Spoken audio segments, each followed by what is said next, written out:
recently been discovering the world of haunts, haunted houses, haunted theme park rides, immersive horror theatre, experiences made to frighten people, allowing them to confront and conquer their fears, and have a little fun in the process. Some are more extreme than others, and these aren't just for Halloween. There's enough demand to keep scaring people all year round. The first recorded ghost house was opened in the UK in 1915 and was called the Orton and Spooner Ghost House. The image you're seeing on screen right now is that exact attraction, the original one that has been refurbished and is now reopened to the public again. While haunted houses are a thing in the UK, they are way bigger and way more popular in America. Over there, haunted houses and other haunted attractions, we're going to call them haunts for the rest of this video, really started to gain popularity mostly during the Great Depression, and they've been growing and evolving and getting bigger and more extreme ever since. Sociologists suggest that by confronting their fears, people end up growing stronger and more confident, so it makes sense that people enjoy haunted houses.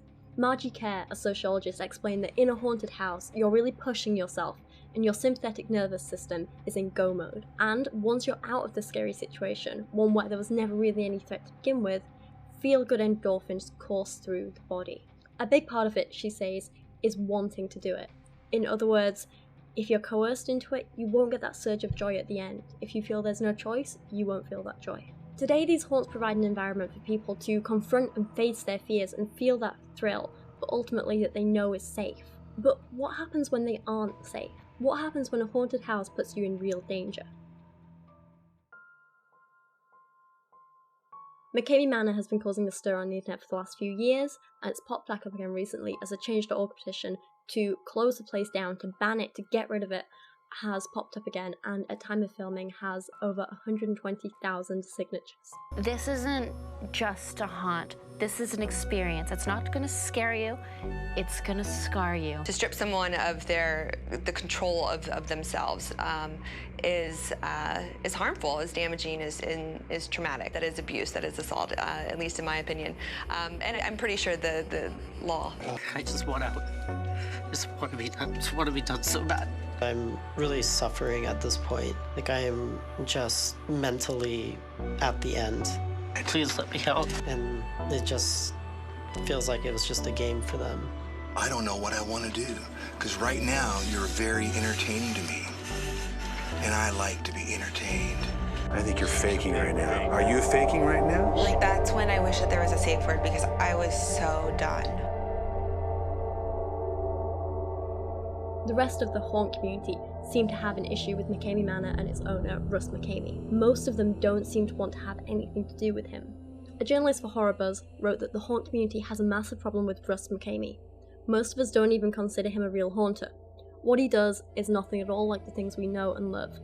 However, he seems to be a problem we can't shake. In the same vein, a comment on the article reads, "It is all being said by true haunters and true haunt enthusiasts. Lamey McKamey is most definitely not a haunter, nor is his event a haunt. He needs to call it something else. He can keep doing his thing, because as we know, there are all kinds of people that will do anything to quench their thirst or provide them with some kind of validation. But it is not a haunt attraction. Stop calling it a haunt. We as haunters do not want to associate what you do with true haunts." Another article back in 2014 written for The Inquisitor says, "The attraction is not typical. In fact, it teeters on the border of legality in many people's eyes. Is it okay to mentally and even physically abuse individuals if they sign a waiver? Is there a limit to what should be legally accepted?" The experience isn't so much a haunted house as 10 hours of live action torture porn roleplay. Most haunted houses will tell you a story that gets in your head, or use actors with intense prosthetics and makeup. They'll show you scary props, use jump scares and sound effects to get in your head. Ultimately though, you know it's all fake. You're not going to come to any real harm, even if you might feel it in the moment. McKamey Manor is different. The McKamey Manor website, which is poorly designed and full of typos and honestly just a bit of an unprofessional mess, claims that you should be warned. McKamey Manor is not your standard boo haunted house.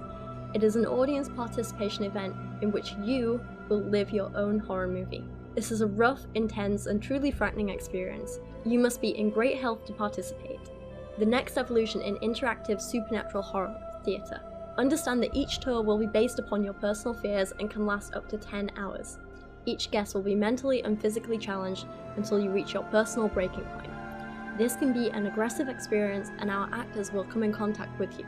You cannot in any way return the contact. Before you even think about going to McKamey Manor, there is an extensive waitlist and you have to go through background checks done by Russ McKamey himself. Russ literally picks out his visitors by hand. He admits himself that he will often spend months researching these people, their backgrounds, their fears, the people who hate them, talking to the people in their lives to try and find out how he can break them. It is quite scary the way we run the show. It's very psychological, it's very much a one-on-one scenario, and you are going to believe everything that I want you to believe. I'm in total control of the sights, the sounds, the smells, of your feelings, really. I know how to get inside a person's head. I'm real good at doing that. Be warned, if you come to McKamey Manor, we're going to make your tour personal. Every single tour is different. We're going to find out about you. We're going to talk to your family, your friends, the people who don't like you. We're going to get the dirt on you. We're going to find out a lot of information, a lot of behind-the-scenes stuff that you probably don't want me knowing about. Yeah. But we spend a couple of months with each person before they go in to really get that information and really find out what we can kind of use against them. Is it fair? Yes, because everybody knows that's what I do. We pre-screen people. We have to make sure they're physically and mentally okay, because it is, to say the least, very, very challenging. What 3 things really, really, really, really freak you out? My number 1 is probably spiders. Something in my mouth. Snakes, rats, clowns. We currently have, as of last year, over 17,000 people on the waiting list to go through. What would make you want to put yourself through 2 to 4 hours of non-stop terror? Because I want to prove to myself I'm not a wimp. And then there's the rest. The website reads that you must be 21 and above, or 18 to 20 with parental approval. You must complete a sports physical and have doctor's letters saying you're physically and mentally cleared, pass a background check provided by McKamey Manor, be screened via Facebook, FaceTime or phone, proof of medical insurance, sign a detailed 40-page waiver, and pass a portable drugs test on the day of the show. Now I understand a lot of physical activities, for example skydiving. You have to pass some physical tests to be able to do it, to prove that you're well enough, that it's not gonna, damage you anymore, essentially. But for a haunted house? How bad can it be in there? And the 40-page waiver as well. What's all that about? Well, it turns out it was leaked online. Not quite the whole thing, but some chunks of it. And it turns out that this waiver is pretty revealing of some of the horrific stuff that happens inside McKamey Manor. Consider it a warning. But you're going to know, there's no way you can come back and say, Russ, I didn't know that you were going to pull my tooth out. Well, yeah, you did. You signed right here that we can pull your tooth out without Novocaine. I didn't say that. Yeah, you did. However, the legitimacy of this waiver has been brought up many times by many people. The Change.org petition, for example, writes that his 40-page waiver uses the word libel instead of liable constantly, pretty much making it void. But in reality, signing waivers literally means nothing. Many Reddit posts about it with actual lawyers saying you're legally allowed to revoke yourself at any time, but Russ doesn't allow this, as seen in his waiver. It is seriously just torture porn. A slightly old version of the waiver has been leaked and posted online, and it features lines such as, "Participant fully understands and agrees that once participant enters McKamey Manor, there is no quitting unless serious physical or psychological injury is present. Participant fully understands and agrees that being scared, having a panic attack, etc. does not count as serious injury. Injuries may occur during the tour, which may include, but not limited to, head, neck and back injuries, death, stroke, traumatic brain injury, brain aneurysms, cerebral and retinal hemorrhage, subdural hematoma, loss of consciousness, dizziness, lacerations, broken or sprained bones, torn ligaments, bleeding wounds, scrapes and or cuts, heat stroke or drowning, and does not hold McKamey Manor responsible." That waiver's to cover my butt. It's not for them to try to get on me later on. We handcuff them inside this cage, then we slowly fill up the pool. Safety is always paramount. No one's ever been hurt. Didn't someone have a heart attack? Yeah, besides a heart attack victim, yeah. Folks, of course, they have panic attacks, and things do happen. I wouldn't want to go into this thing. It's crazy. I'll build it, and I've tried all the stunts, but is it for me? It's not for me. McKamey Manor's Wikipedia page describes it as being known for its simulated aggression towards its guests, who must sign a liability waiver to get in. Employees of the manor may physically assault patrons, hit them with vibrating toys, waterboard them, force them to eat and drink unknown substances, have bound and gagged or engaged in forms of physical and psychological torture. So the aggression may be simulated, but the physical assaults are real. How does that make any sense? In an interview with The Guardian, McKamey tried to cover his back a little bit by claiming that this is a live theatrical performance. It's not real. If people were hurt, we'd be shut down. It's smoke and mirrors. The journalist argues, and I agree. I'm not sure what to make of his statement, as some of it is real. The violence, the claustrophobic confinement, the force feeding, the choking. In various other interviews, McKamey himself has given details of what these tours include. McKamey says he owns all manner of courses and contraptions designed to push people to their breaking points. Some visitors might have to swim through a 200-yard muddy trench that's home to a few caimans, including a 2.5-foot male named Ralphie. He's a biter, McKamey warns. Others might take a dip in a giant tank full of moray eels that won't bite you, but they will wrap around your face. You may be exposed to mind-altering drugs or weapons like whips, paintball guns, and tasers. McKamey also apparently has a vast assortment of bugs, including cockroaches, bees, crickets, and mosquitoes, all waiting to eat and or be eaten. Following on from this, the Inquisitor article claims that at the end of the experience, you can see participants are physically injured with numerous scrapes, cuts, and bruises. Participants can also be seen shivering in shock from the whole ordeal.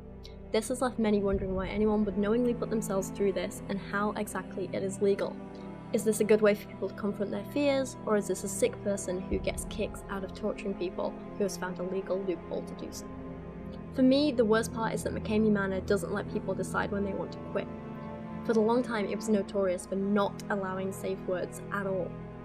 McKamey Manor does not have a safe word. That's just weak. I think that if they had a safe word here, they would use it right away. Because I don't think that they realize what they've gotten themselves into. And once you get through that gate, you're his. And you're going to do whatever he says, because you're not going to get out of the house until you do. For the 2015 Guardian article, the journalist interviewed John Schneitzer, I hope I pronounced that right, who made the documentary Haunters. He said of McKamey Manor, "It is also unique in not having a safe word. The manor gave me actual nightmares. It's the only one where you don't decide when to quit," he says. That can be an issue when you're being bound, masked, and held underwater, slapped and stomped on, and compelled to eat your own vomit. The journalist himself goes on to talk about what he saw, what the visitors were exposed to. It begins with the rat run. Unable to see or properly breathe, encased in soaking clothes, they inch through the maze while being hosed, prodded, and screamed at. "I quit," whimpers Hipple, who's one of the participants. Sweeney growls, he's one of the workers. "We tell you when to quit, move." On it goes. The process of breaking their will with blasts of cold water, smacks, and contraptions, which include a medieval gibbet, a water tank, and a chair with buckles and straps for force feeding. When they shaved Buster's head, her shrieks could be heard down the street. Help. No one did. More recently, McKamey Manor has felt the pressure to introduce a safe word for their visitors. However, there are many reports of Russ McKamey himself completely ignoring this and just carrying on anyway, which is of course a real violation of trust, a massive problem, and incredibly dangerous. McKamey Manor's Wikipedia page claims that while there is a safe word, one participant, Laura Hertz-Brotherton, says that during her experience she repeated the safe phrase for several minutes before employees stopped torturing her. She later went to a hospital for extensive injuries.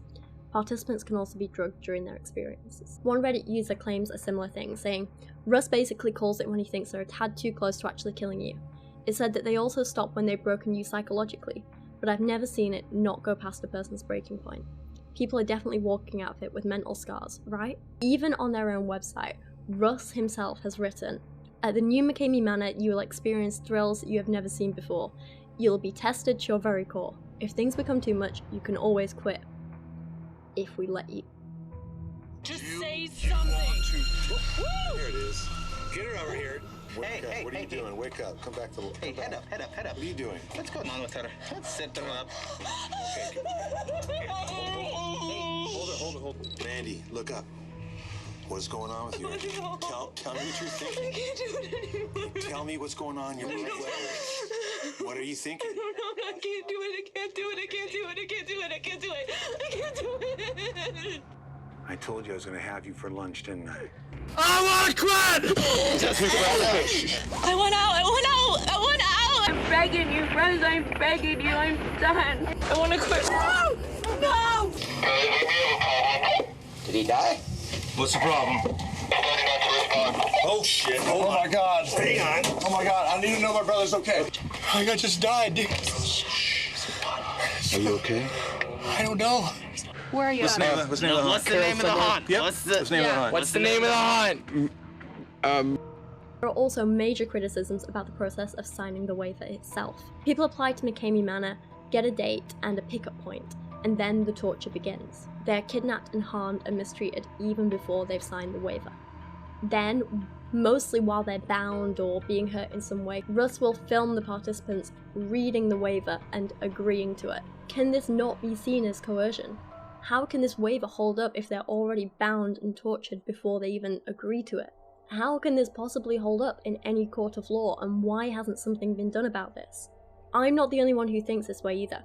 One Reddit user had a perfectly understandable rant that reads, Russ and his guys begin this process immediately. The victims are kidnapped and the process of mentally and physically beating down participants begins before the waivers are even signed. The waivers, which would not even hold up in court, are signed under duress, and then the actual horror begins as they are moved to Russ's backyard. The victims are subjected to acts including, but not limited to, beatings, choking, cutting, ingestion of foreign substances, forced vomiting, and waterboarding. The Guardian journalist actually saw and experienced this process and wrote about it. One moment they're standing in the sunshine, the next they're in a gloomy copse, on their knees, hands bound, with masking tape around their heads. As instructed, they crawl into a pool of fetid water via storm drain. Why have you come back, Grandma? A tormentor bellows at Buster, shoving her face into the murk. He yanks her out by the hair and plunges her back in. Another works on Beth, two focus on Kane. Smacking and slapping, pulling his hair out in tufts, ramming a soiled rag in his mouth when he gasps for air. His eyes bulge. You gonna cry, Spencer? You gonna cry? At one point the trio, sodden with black filth, eyes wild, is forced into the mouth of the drain. Two men clamber on top and grab Hipple and Buster's long hair, stretching it taut, while others jab the cowering figures. All of this happens before they have signed the liability waivers. They are then dragged one at a time to McKamey, who films as they read the form out loud. Clause 20. Participant agrees there is no quitting unless serious physical or psychological injury is present. Clause 25. Participant fully understands that many times they will be in a panic state of anxiety, in which they feel they will drown and may die. All sign, even Buster, who looks half dead. The tormentors whoop in delight and regard the captives with a fresh barrage of slaps. Sweeney, the de-stressing lumberjack, tosses them like dolls into the back of the black pickup truck, and they are driven to the manor to begin the official tour. According to some sources, there have been numerous complaints about McKamey Manor, especially at the Tennessee location. Once, when neighbours saw a woman being dragged from a van screaming, they called the police. So now, before every haunt event, McKamey calls the police to warn them and say, hey, we'll be doing this if you get any calls. However, it seems law enforcement isn't exactly acting on any of the complaints. No one really knows what to do. According to Wikipedia, County Commissioner Scott Frank said, staged or not, this is simply something that none of us want anywhere near. While District Attorney Brett Cooper said that the program is legal because people are subjecting themselves to it voluntarily, though participants can withdraw their consent at any time according to Tennessee law. As I mentioned, McKamey Manor is owned and run by Russ McKamey, a self-professed entertainer who is an interesting character in his own right. I'm just an entertainer. You know, whether I'm in a band or doing my wedding DJ stuff, which is pretty crazy, right? I'm this crazy, over-the-top haunter, but I'm also this wedding hey kind of guy. Yeah, so it doesn't make any sense, right? But I just like to entertain, whether it be doing plays or, you know, music, choir, drama, you know, band. I was that nerdy guy in high school, and then I was a theater arts major in college, and then I jumped in the Navy for 23 years, and I was doing haunts even out to sea. It didn't matter where I was. I was doing them on the ships for the, you know, for the guys. So it didn't matter. If I was in a one-bedroom apartment, I was doing a haunt. It did not matter. I just like to entertain the folks. So that's what I am. I'm an entertainer. But just keep in mind, this is just a big show, man. It's a play. It's just a play. We're putting on a big old play. Like in the old movies back in the 40s, let's put on a show, everybody! Yeah, let's put on the play! Russ claims he's been putting on haunts all his life. But what we now recognise as McKamey Manor opened officially in around 2000 and was originally based in San Diego, basically in his own home and backyard. He tried to open a second, larger location, but was met with protests and legal problems. His San Diego location was closed in 2018, but they now operate in 2 other locations, Huntsville, Alabama, and Summertown, Tennessee. An article from The Guardian in 2015 reads that Russ McKamey's single-story detached house started hosting Halloween haunts for children around 15 years ago. Gradually, they became rougher, for adults only, with the host filming and posting the results online. 2017 documentary Haunters, The Art of the Scare explores Russ McKamey, his partner Carol Schultz, and McKamey Manor in a little bit more detail. It seems at one point they tried to make him out as a somewhat sympathetic character by telling us a little bit about his backstory, his family history, explaining how Russ and his father used to visit haunted attractions together, but now his dad is dead. So Russ thinks his parents would love what he's doing at McKamey Manor. I don't know about you, but I'm pretty sure my parents wouldn't want me to grow up to torture people. However, a post written for Horror Buzz in 2018 scoffs at this. It says, "While of course it pulls on the heartstrings a bit, it tries to position this as the reason McKamey does what he does, because his father would have loved it. I'm sorry, but no amount of sympathy about a parent passing can make me feel okay with someone forcing people to endure hours upon hours of torture." McKamey himself studied theatre studies at college and then spent a large number of years in the Marines. For a while he worked a large number of jobs with some veterans and as a wedding singer and DJ, strangely enough, I know, and he would only put his haunted house on around Halloween. But today he operates McKamey Manor all year round, allowing groups of people in every weekend. A lot of people think that on the surface Russ McKamey looks like a pretty normal guy, which makes what happens inside McKamey Manor even more shocking. They look like regular people. They look like regular people, but they're not. I would hear the scary things about, what they had going on in the manor down there. Some really crazy stuff going on in that house. My real job is I'm a legal assistant in a law firm in the litigation department. The only way that it applies here is we've drafted the waiver. There's a lot of allegations and criticisms of Russ McKamey himself.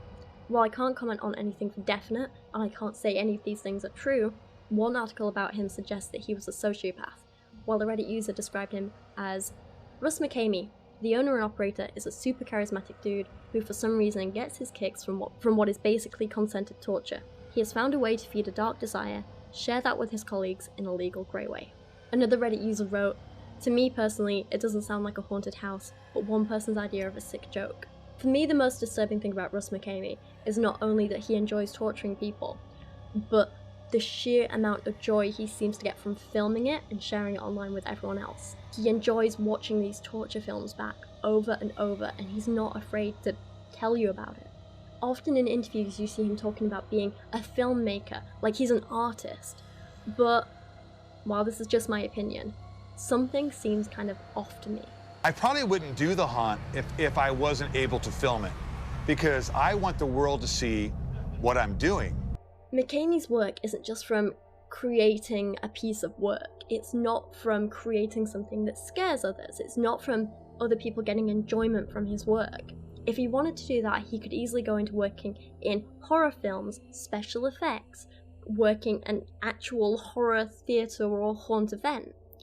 To me, I would argue it seems possible that Russ McKamey himself is getting enjoyment from seeing actual people in pain. Fear is achieved, says McKamey, by imposing physical and psychological stress until people break. A process begun the moment they sign the waiver. Pretty soon it becomes real. There's no break, it's non-stop, the whole goal is to get you exhausted so we can have better control over you. We've already seen in the 2017 interview that McKamey gave, he talked with so much glee about getting inside people's heads and his skill in that apparently. But in the Haunters documentary, he went even further with that. He was bragging about his filmmaking and how many views he gets and how much he enjoys it. His wife talks about how he sits for hours watching and re-watching the footage over and over. The guests are the actors. They are my stars because each person that goes through, I'm basically editing in my mind. I'm trying to get the shot I want. I want the angle I want. My favorite shot is up close and personal, 2 to 3 inches from your face. That's how we can see the fear in your eyes. So I have to get real fear. It's taking them to the ledge and tossing them off and laughing as they cruise down that hill at 100 miles an hour. I'm doing this haunt every weekend because I'm selfish. I'm a selfish guy. And I don't want to do just 15 more seasons. I want a season every weekend. Without making any definite claims, it seems that possibly Russ McKamey at times literally forgets that the people he's torturing are human, especially once he's viewing them behind the camera lens. Is the filming a conscious or subconscious way to distance himself from the torture, or is it simply a means of allowing himself to relive the fun over and over as many times as he wants? He clearly enjoys sharing his films with others. You can see the excitement when he talks about the number of views he gets, the feedback, often blaming the viewers for how extreme he's gone in his haunts. You know, he's all like, the viewers wanted more, the viewers said this wasn't real enough, so we have to do it for the viewers. He's just an innocent artist giving the fans what they want. He's not to blame. He told The Guardian, "We were pretending to cut hair, but YouTube critics said, yeah, fake. So thanks to the naysayers, we had to ramp it up and bring more reality to it." He recalls, "Every year we got more crazy, more aggressive. We wouldn't be infamous if we weren't able to deliver the product." McKamey says that as a film director, everything I'm doing is geared towards capturing magic Kodak moments. The journalist goes on and says, translation, close-ups of jabbering, screaming, and retching, occasionally with a cockroach or tarantula scurrying across the face. Punishment escalates if you square because McKamey, of all people, has a puritanical streak. He says he does not smoke, drink alcohol or coffee or cuss. There's no nudity or sexual suggestion in the manor. One particular story that I found really disturbing was the story of Russ's neighbour that is told in Haunters. It exemplifies pretty much everything wrong with McKamey Manor, and the worst part is, since this happened, the story that they're talking about, it's only got worse. Grace first went through McKamey Manor in 2008, and this is her story. She'd agreed to enter the manor, but she changed her mind and tried to run away. She was then chased down the street and forced to go through with it by Russ's partner. She was lied to about what would happen during her experience. Promises that had been made to her were broken. The way she recounts her story in the clip you're about to see, it was obviously very traumatic for her, very emotional. She definitely suffered because of it. Compare her reaction with Russ's. He obviously has this like joy in his face when he's recounting the experience. It's kind of disturbing to watch. The way he tells his version, he boasts about lying to her, tricking her. He's almost proud of himself. Everything he does, he's doing it for the shot. I thought, you know what, this haunted house, it's nothing. So I thought, you know, I'm gonna do it. Just the waiting, I could feel my heart rate going faster. I could feel my hands shake, and I started to panic. What am I doing here? This is crazy. This is crazy. I can't do it. I will not do it. I'm leaving. I come in the house for a second, and I go back out, and she's gone. So I jumped over the fence, and I made a beeline to my house. I went driving, looking for her, and I could see her running down the street. And I just got out of the car, I'm like, Grace, I know you're in the bushes. You're gonna go through the haunted house. I put her in the car and drag her back here. The coffin is the scariest thing for her. And that's one way I got her in, because I promised her, I promise you, Grace, I won't lock you in the coffin. I want out. I want out. This is bad karma. But did I lock her in? Of course I locked her in. No! No, Russ, no, that's not happening. I've tricked her into the hunt 3 different times. Well, why did you? Why? Because I want the footage, that's why. Because I'll do anything to get that special footage. There's live snakes in this room, Grace. Oh, God. You said there was... We lied. So will I do and say just about anything? I guess I will. Because as a filmmaker, you're thinking about the shot. Is it a control issue? Is it about power? Is it fun to see people freaked out and screaming? And I mean, what kind of person does that? Now, of course, it's not just McKamey and his partner working there. McKamey Manor has a lot of volunteer actors working there as well, people who do the actual torture. McKamey just films it, really. This raises a few problems of its own. The biggest and main problem being the kinds of people that Russ employs and their lack of training. But I guess we also have to ask, with a place like McKamey Manor, with the reputation it has, with what you have to do, what kind of person would even want to work there in the first place? What are their reasons for taking the job? Who would want to torture and harm people for fun? A few years ago, the Manor employed nearly all teenagers, and I use the term employed loosely because these people weren't paid. Russ says he would give the kids like pizza and snacks as payment. Russ doesn't charge an entry fee for McKamey Manor, so there's some debate about how he makes his money, but that's a whole other story that we're not going to get into today with allegations that I don't even want to touch. We were known as the haunt that basically employed every kid in the block. And when employed them?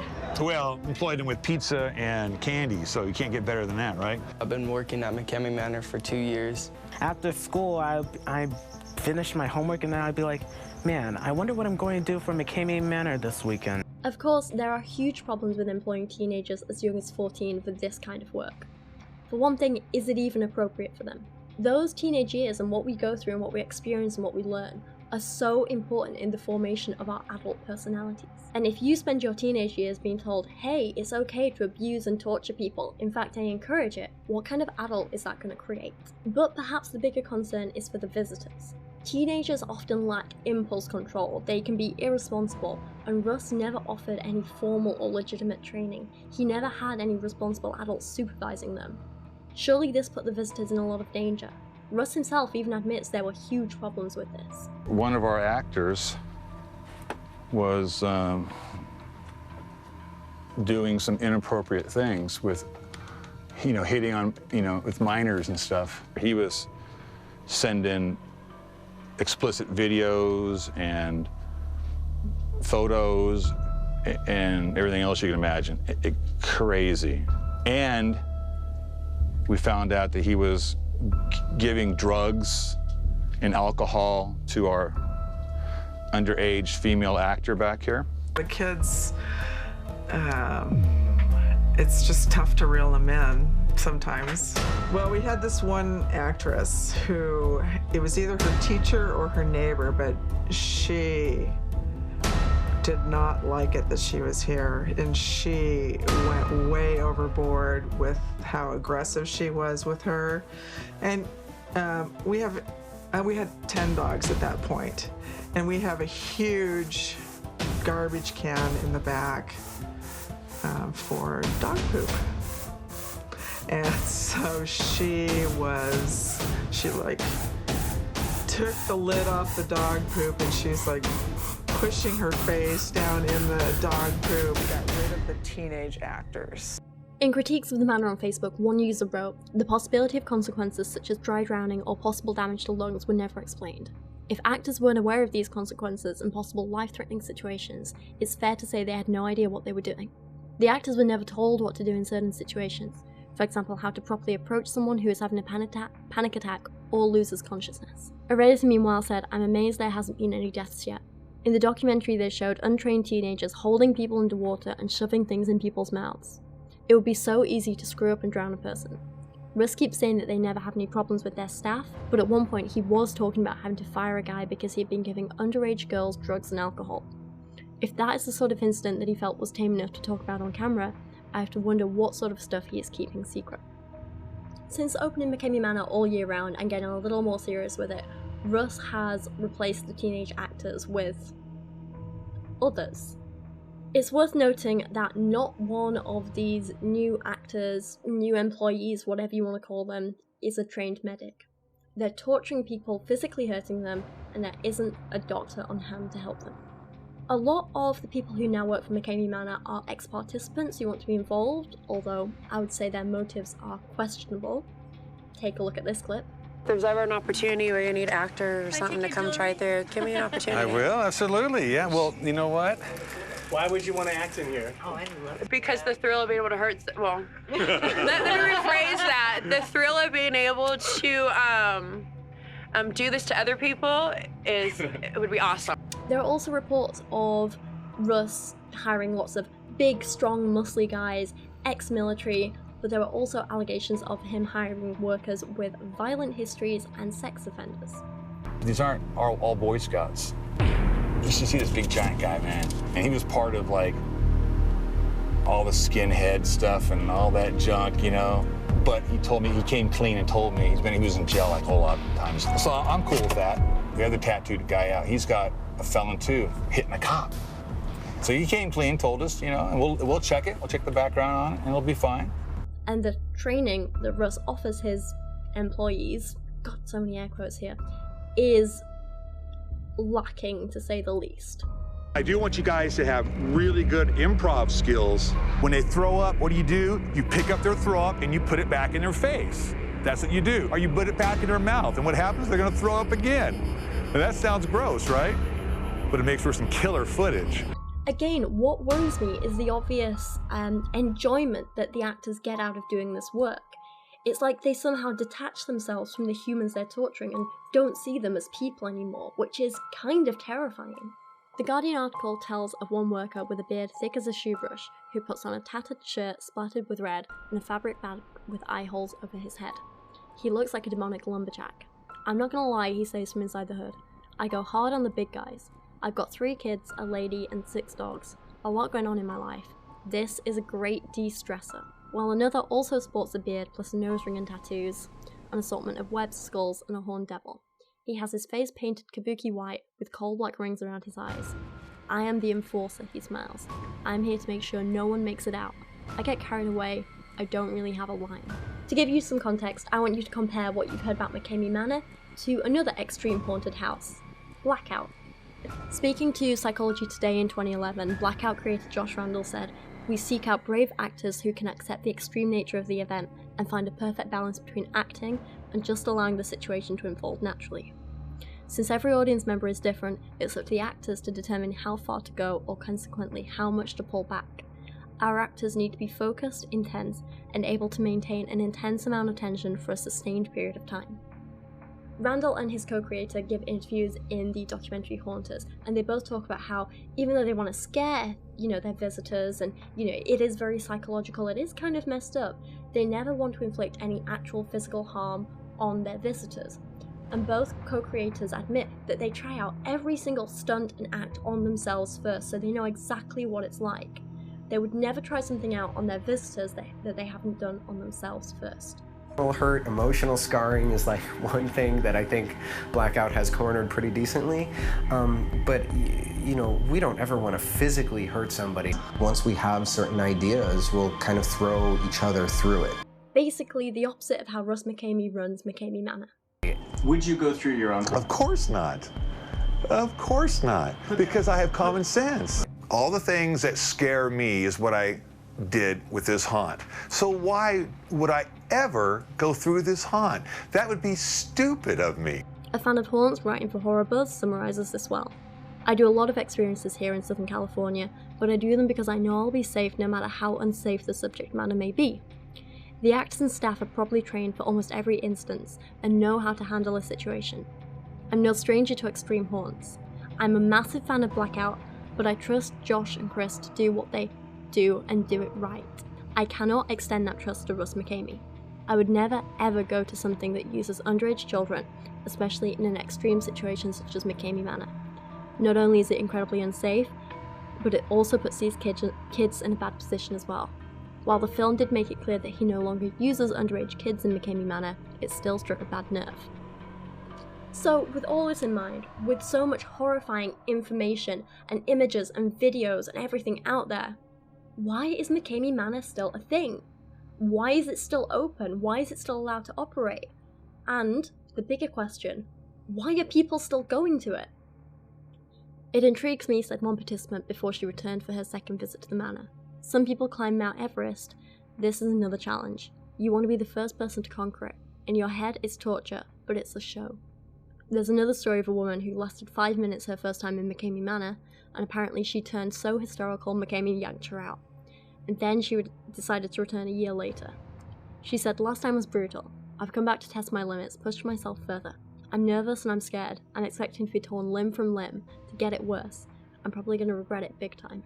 I have honestly forgotten every reason that I may have thought this was a good idea at the time. I'm trying to accomplish some fears that I have. Found out about McKamey Manor and just came across the website and emailed Russ about it, and then he put us on the list, and it's been a year now, and I honestly didn't even think this was going to happen. I want to experience real fear. So it seems there are a large number of people who see McKamey Manor as some kind of test for themselves, a badge of honour if they can complete it and get through it and put themselves through that. People who want to push themselves to prove to themselves and others that they are tough enough. There are reports of people who, you know, get so far through the manor and fail, or they've done it once and they want to do it again. But the big problem lies in that they're the minority. The majority of people who come out of McKamey Manor, whatever reasons they had for going in, come out traumatised and injured. There are countless stories of people sustaining permanent injuries after being in McKamey Manor, and people having to see therapists for a long time afterwards. I want to end this video by reminding you all that McKamey Manor wasn't always as extreme as it is today, which actually brings up another huge, really worrying factor. Both Russ and his partner admit that McKamey Manor once started as something fairly tame compared to what it is now, but over the years they felt constant pressure to make it worse and worse and more extreme, and they still feel that pressure.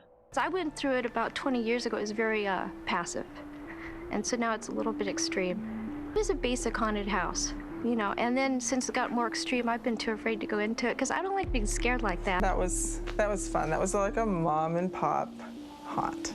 That was really fun. And then people started wanting more. They wanted to be scared more. And so it started evolving. And I actually don't know how it got to where we are now. And Russ started coming up with these crazy ideas. I'm like, we cannot do that. Cannot do that. But we did it. Because I'm not one to have something stagnant. I'm not one to just rest on my laurels. I'm all about upping the ante. But how can it possibly get worse than it already is? How far is too far? Has it already gone too far? Does someone have to die first?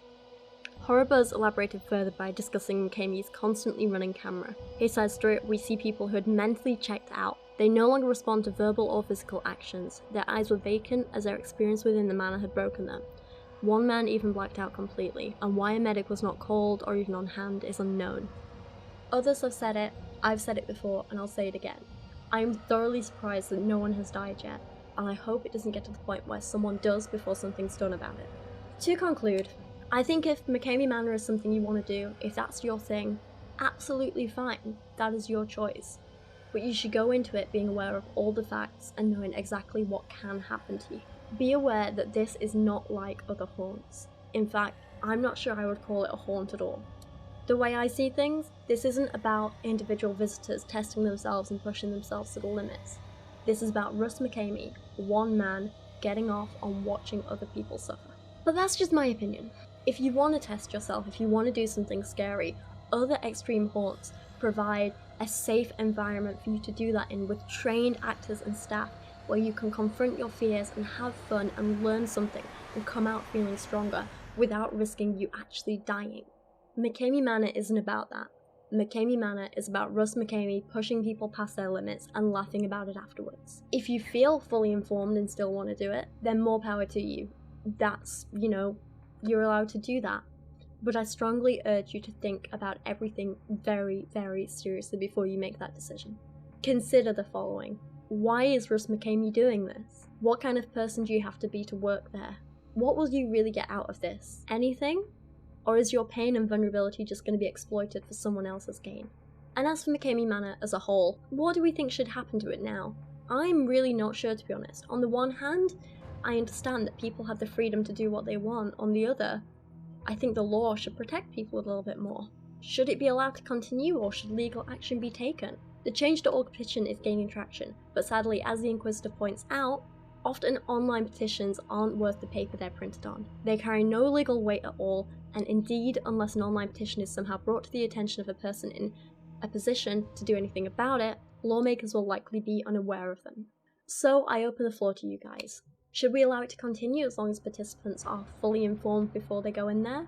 Should we allow it to continue but with more regulation and safety standards? Or does something definitely need to be done about it? Do we need to stop this before someone finally goes too far and someone dies? But thank you for watching today. I know this has been long and kind of intense and different from my normal stuff, but I actually really enjoyed making this video. It's a very different experience, it was very fun, and It's been very intense. I am very exhausted doing this. I do think this is an important topic that needs to be talked about more.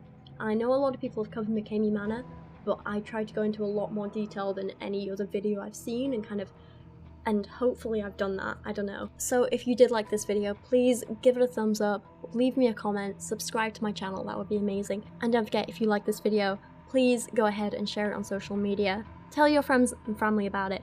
Make your dog watch it, you know, all that cool stuff. Just maybe not your kids, because, you know. Thanks so much, guys. I'll see you again soon.